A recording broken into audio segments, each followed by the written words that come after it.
पूरा करना चाहिए और डॉक्टर आफिया सिद्दीकी को वापस लेकर आना चाहिए। पाकिस्तान में गैर कानूनी तौर पर परवेज़ मुशर्रफ की हुकूमत में, एक आमिर की हुकूमत में उसको यहाँ से लेकर जाया गया।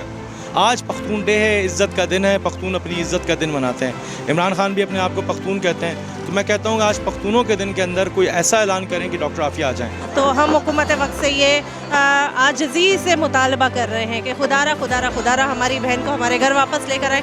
और मैं उम्मीद करती हूँ कि आज का हमारा ये पुरअमन मुज़ाहरा शायद हुकूमत को एक थोड़ा सा एहसास दिलाएगा कि उसे क्या करना चाहिए और आने वाले वक्तों के लिए किस तरह अपनी बहन को वापस लाना चाहिए। बहुत शुक्रिया। अब चूँकि इमरान खान साहब से रिक्वेस्ट है कि इमरान खान जो है हमारे प्राइम मिनिस्टर हैं, इलेक्टेड प्राइम मिनिस्टर हैं, वो अमेरिका जा रहे हैं, वो उनसे हमारी गुजारिश है, बहुत ही मौदबाना गुजारिश है हमें कि आप आफिया के लिए वहाँ पे इस वक्त वापस ला सकते हैं। कोरोना वहाँ फैल चुका है, अमेरिका ख़ुद वहाँ से देना चाह रहा है। अगर आप वापस ले आएंगे तो हमारा ये यकीन है कि आप इंशाअल्लाह ताला नेक्स्ट प्राइम मिनिस्टर भी आप बन सकते हैं, क्योंकि ये आपको बहुत ज़्यादा सपोर्ट करेगा। आफिया सिद्दीकी रिहाई के सिलसिले में निकाली गई रैली में शहर की समाजी, सियासी, मजहबी और हुकूक इंसानी की तमाम तंजीमों ने भरपूर हिस्सा लिया, मगर तहरीक लब्बैक पाकिस्तान की शिरकत मिसाली रही। रैली से खिताब करते हुए डॉक्टर फौजिया सिद्दीकी ने शुरका का शुक्रिया अदा किया और वजीर आजम इमरान खान से मुखातिब होते हुए कहा कि आप कौम को अर्तुगरुल गाजी ड्रामा देखने का दर्ज देते हैं,